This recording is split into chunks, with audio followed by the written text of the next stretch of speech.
A 3-page memo regarding a single Simpsons episode was received by Fox censors in 1997. It was an obvious message. The topic and material as a whole are unfit for broadcast. They desired it to be permanently buried.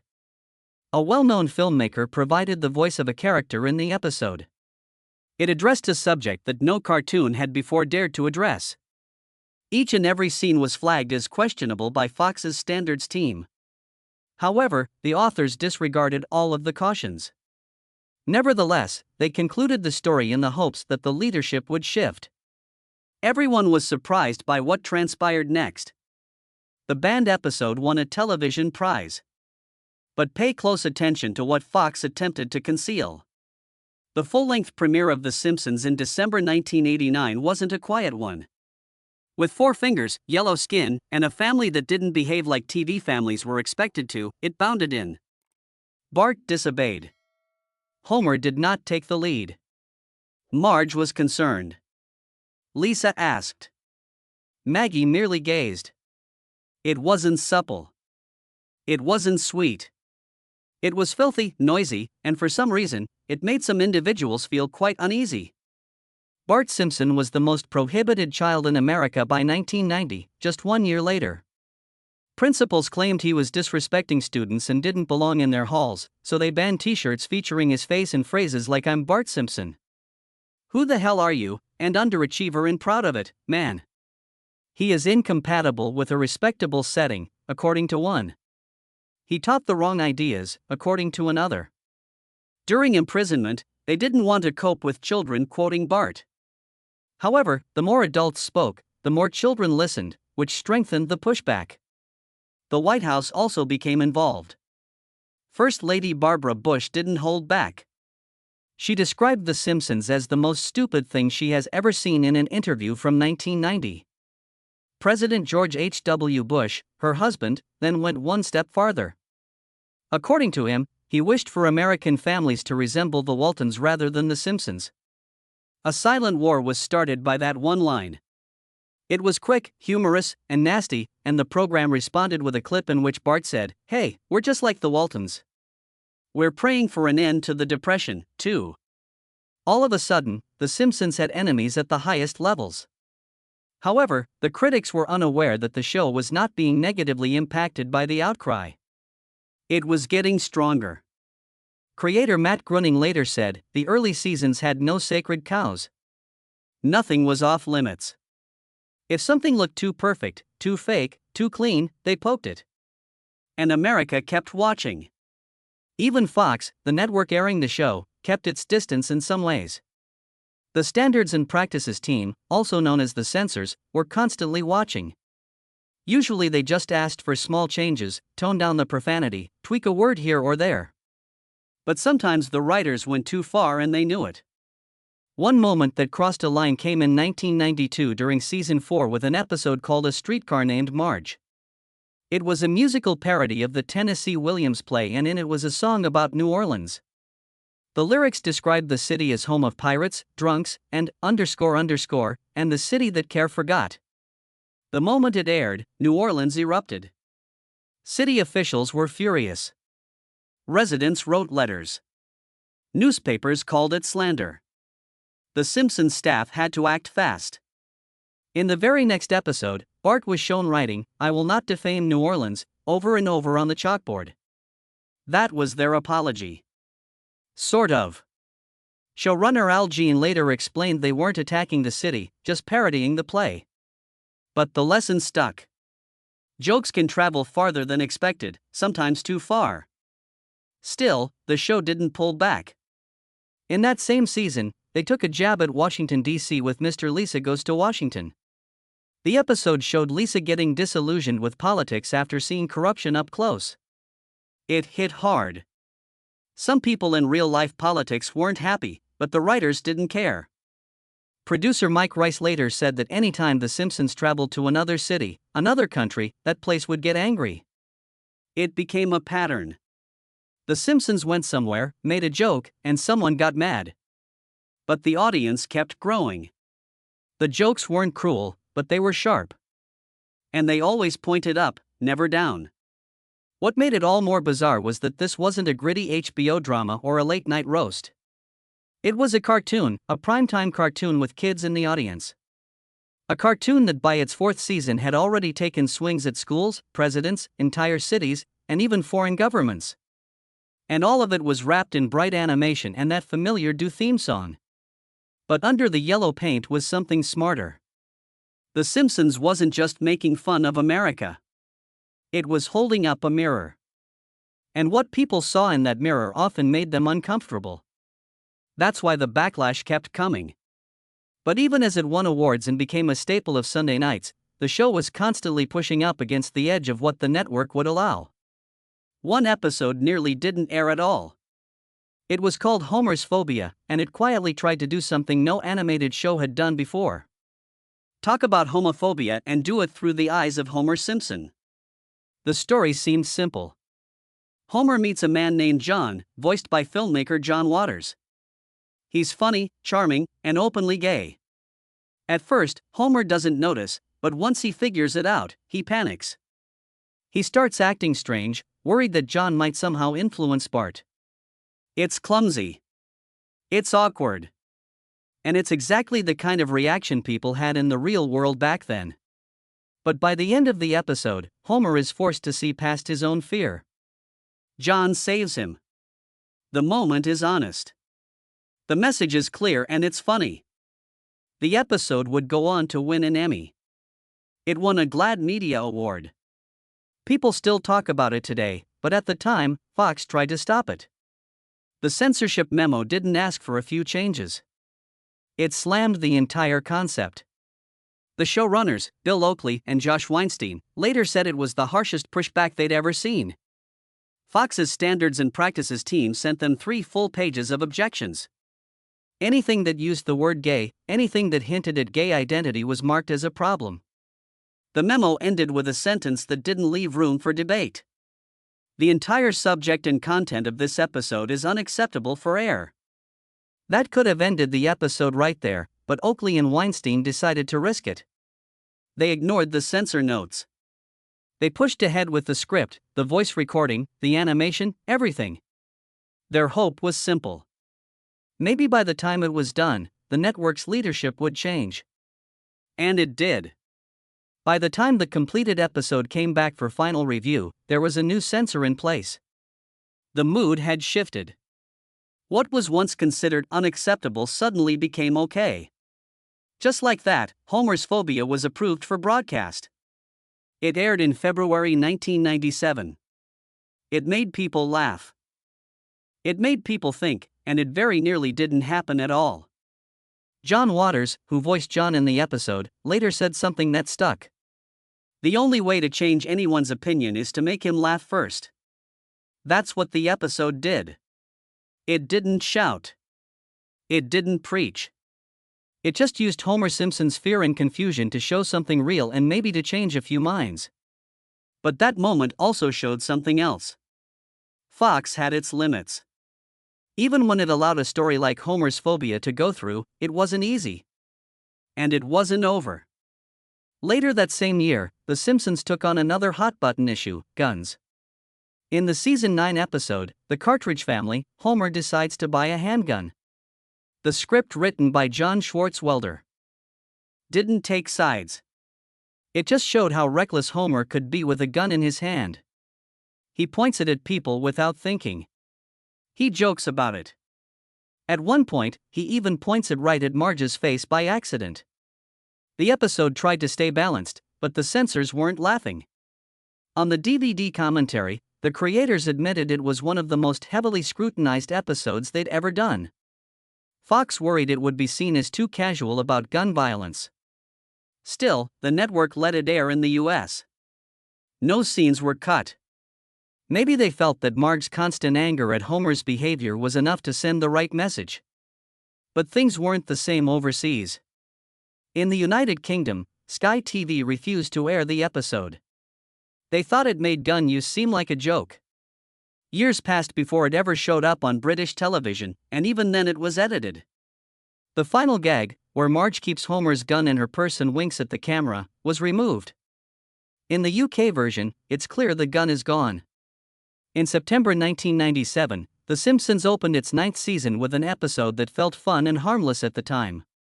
It was called The City of New York vs. Homer Simpson, and it showed the whole family heading to Manhattan to find Homer's car, which had been booted in front of the World Trade Center. The episode was filled with silly jokes about the Twin Towers, how long the elevator lines were, how crab juice was the only drink around, and even a throwaway insult where someone told Homer that all the jerks are in Tower 1. It didn't feel like anything serious. It was just a cartoon making fun of New York the way cartoons often did. People loved it. The episode even won an Emmy for a Broadway-style rehab song called You're Checking In. No one gave a second thought to the towers in the background. But then everything changed. On the morning of September 11, 2001, the World Trade Center collapsed after the deadliest terrorist attack in American history. Almost 3,000 people died. And suddenly, a Simpsons episode where Homer goofs around at the foot of the Twin Towers didn't seem funny anymore. Within hours, Fox pulled the episode from syndication. It was gone from reruns, pulled from rotation, and quietly shelved. Nobody on the Simpsons team fought the decision. Showrunner Al Jean said there was no point arguing about it. The jokes that once got laughs would now only cause pain. It stayed off the air for 5 years. When it finally came back in 2006, it wasn't the same. They had cut out the Twin Tower scenes, edited lines, and removed the jerks in Tower 1 bit completely. The cleaned-up version became the only one shown on TV. The original stayed buried, but that didn't stop the internet from digging. A few fans noticed something strange in one scene. There was a brochure that read New York 9 with the Twin Towers standing right next to the number. When you looked at it quickly, it looked like 9/11. People started claiming The Simpsons had predicted the attacks. Conspiracy theories spread online like wildfire. Aileen called it bizarre and completely accidental. Bill Oakley, who co-wrote the episode, explained that $9 was just supposed to be a funny, low price, and the towers were simply used to show the New York skyline, nothing more. But the damage was done. For some, the image felt too eerie to ignore. Even though the episode was eventually restored in its original form on Disney+, the uncut version never returned to network television. The towers had become too painful to show. And that episode, once loved and awarded, now lived in the shadow of a national tragedy. But it wasn't the only time The Simpsons had to step back because of real-world events. Just months before September 11, in February 2001, the show aired an episode called Day of the Jackapes. In it, Sideshow Bob hypnotizes Bart and turns him into a suicide bomber to kill Krusty the Clown. Back then, the idea of brainwashing or suicide bombing still felt like dark comedy. But after September 11 and after other global attacks, that kind of joke started hitting too close to home. In the UK, Sky One banned the episode completely starting in 2002. It didn't air again until 2004. It took 2 years for the network to feel ready to put it back. And when it did return, the context had changed. Viewers no longer saw it as a joke. They saw the risk of real children being exposed to something too raw, too soon. Even years later, small things caused big reactions. In 2014, the episode The Wreck of the Relationship became the first Simpsons episode to get a TVMA rating in the US, meaning it was considered unsuitable for anyone under 17. The reason, a minor character briefly gave the middle finger, and a bong was shown on screen. It wasn't graphic. It wasn't violent. But after years of post-911 sensitivity, even a small moment like that triggered a stricter warning. Fox didn't want to take chances. They labeled it with the highest possible rating just to be safe. Fans didn't understand it. Most of them thought the rating was way over the top. But it was a sign of the times. Tragedy doesn't just change people. It changes what people can laugh at. It changes what networks can show. It changes the meaning of jokes that once felt light and harmless. The Simpsons never meant to hurt anyone. But sometimes the world changes so much that even a cartoon has to stop and think. In 1995, Bart vs. Australia aired and things got messy. Bart's phone prank leads the family down under, and what follows is a flood of jokes about kangaroos, giant beers, and a chaotic parliament. The Aussies were not amused. Some found it funny, but others were furious. Newspapers called it offensive. Politicians complained. Mike Rice, one of the show's longtime writers, later said it was condemned in the Australian Parliament, but no one banned it. If anything, the outrage made it more popular. People embraced the chaos. Fans even joked about renaming their currency to dollars, a term lifted straight from the episode. That episode set the tone. If The Simpsons travel, expect international backlash. Japan took it much further. In 1999's 30 Minutes Over Tokyo, the family lands in Japan and ends up on a wild game show. The jokes flew fast. Hello Kitty factories, seizure-inducing cartoons, and Homer wrestling as sumo champion before tossing the Emperor of Japan into a dumpster. That last gag broke the limit. Japanese networks refused to air the episode. It was never shown on TV, never included in DVD collections, and stayed off streaming for years. Even countries nearby, China, Hong Kong, South Korea, avoided airing it, possibly out of shared cultural sensitivity. And Japan wasn't done. A year later, in 2000, Season 11's Little Big Mom hit another nerve. In it, Bart and Homer fake having leprosy as part of a prank. In Japan, that topic isn't a joke. The episode was banned outright. The idea of laughing about a leper colony or showing disease in any comic setting was too much. That one never aired either. Then came Brazil in 2002. Blame It on Lisa might be the most explosive Simpsons episode in international history. The family visits Rio de Janeiro and suddenly viewers saw rats, wild monkeys, kidnappings, slums, and crime around every corner. Brazil's tourism board snapped. They threatened legal action. The president himself, Fernando Henrique Cardoso, called it a distortion of reality. The image of Rio as a jungle filled with dancing orphans and ransom demands stung deeply. James L. Brooks, one of the show's executive producers, had to publicly apologize. Still, Brazil banned the episode from TV. For 10 years, it didn't air.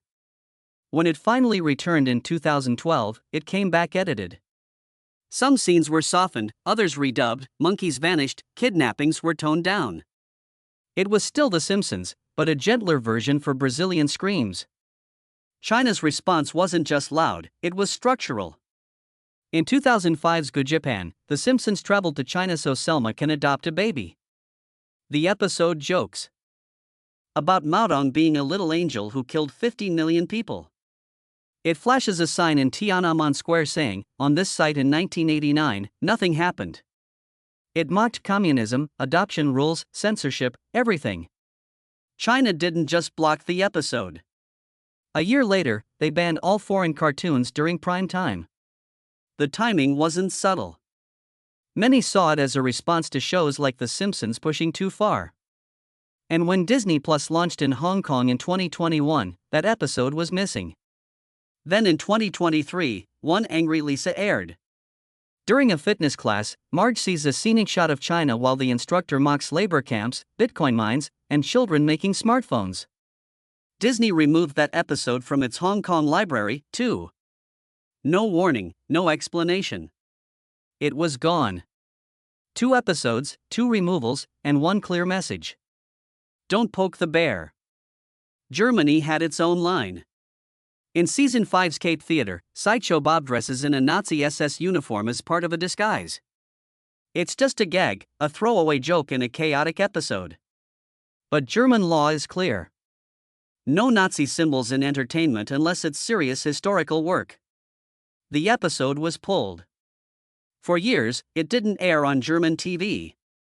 Eventually, an edited version was allowed. The joke was cut. The rest stayed. Italy had a different problem. In 2017's Halloween special, Treehouse of Horror Kaiso, Homer eats himself bit by bit.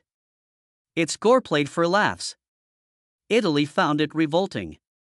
They banned the episode for 2 years. It only aired late at night in 2020 after quietly slipping onto streaming platforms. New Zealand delayed another Halloween episode for showing a Kingsman-style church massacre parody. Their TV authority felt it was too violent for the early evening slot. It aired later under tighter ratings. Even the Czech Republic weighed in. In season 33, a maid Maggie parodied The Godfather. Maggie becomes a mafia godchild. There's a baptism scene in a Catholic church. Czech networks refused to air it.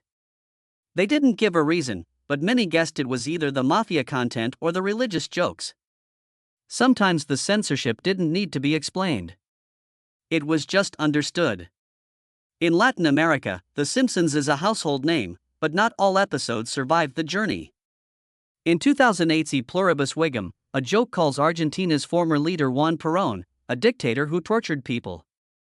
The line angered many, especially Peronists who viewed him differently. Networks pulled the episode across several countries. It wasn't until streaming arrived that the episode quietly returned. Disney Plus included it and censored. The internet made banning harder, but it also made outrage faster. Over the decades, The Simpsons didn't just become the longest-running animated show in history. It became something bigger, a mirror for culture, a machine for predictions, and somehow a mythmaker. It started with yellow cartoon people in a small American town. But by the time the internet grew up, The Simpsons had started growing legends of its own. People didn't just watch it anymore. They whispered about it. And one whisper was louder than the rest. In 2010, a strange little horror story started spreading on forums. It was about a hidden Simpsons episode that never aired. People called it Dead Bart. The story claimed that during season 1, Matt Groening had written an episode where Bart dies. Not just a joke or a gag. He falls out of a plane and dies. Then comes a slow, surreal spiral as the family mourns at a graveyard, their faces twisted in grief. Eventually, their bodies rot and decay, shown in disturbing time lapse. Everything about the episode felt cold, empty, wrong. The Post claimed that when someone asked Groening about Dead Bart at a fan event, he went pale, scribbled down a secret web address, and walked away. The story said the fan downloaded the episode from that link and saw it all. The lost footage, the rotting corpses, the unbearable sadness. The file was cursed. The story spread fast. The thing was, Dead Bart wasn't real. It was fanfiction, a creepypasta, a made-up story designed to sound like a secret. But it felt so believable because The Simpsons had already trained us to expect the unexpected. If any show had a forbidden episode buried in some Fox vault, this was the one. The myth spread everywhere. YouTube videos tried to reconstruct the lost scenes. Reddit threads analyzed the clues. And then in 2018, season 30 opened with an episode called Bart's Not Dead. It was a wink, a joke aimed straight at the rumor. Showrunner Al Jean confirmed it. The title was a reference. He's definitely not dead. Jean said he's very much alive and lying to his mother. That line killed the myth, but also kept it alive because once something becomes folklore, it never really dies. The idea of banned Simpsons content still hangs around. There have been real moments where Fox drew a line. A segment from the Cartridge Family had to be cut in the US because it made light of soccer hooligans. It showed up later on DVD. In The Simpsons Guy, the crossover episode with Family Guy, there was a joke where Quagmire assaulted Marge. Fox refused to air it. The scene was too dark, too off-brand, too far. Seth MacFarlane was reportedly furious. But Fox didn't budge. They knew what The Simpsons meant to people. They had to protect the brand, even from its friends. Then there was Myanmar. When The Simpsons movie came out in 2007, it was banned in Burma. Not for anything said or done, just for the colors. Yellow and red together were linked to rebellion. The ruling Huna didn't want them on screen. The whole movie was blocked. It sounded like satire, a government banning a cartoon because of colors, but it was real. The Simpsons had always made fun of censorship. Now it was living it. Even inside the writer's room, there were lines that couldn't be crossed. John Schwarzel once wrote a line where Homer says he'd have to sell his soul to the devil just to pay the cable bill. And God, I'd like to see that. Fox's censors shut it down. Too dark. Too close to the edge. Years later, the idea came back. this time in a Halloween special with Flanders as the devil.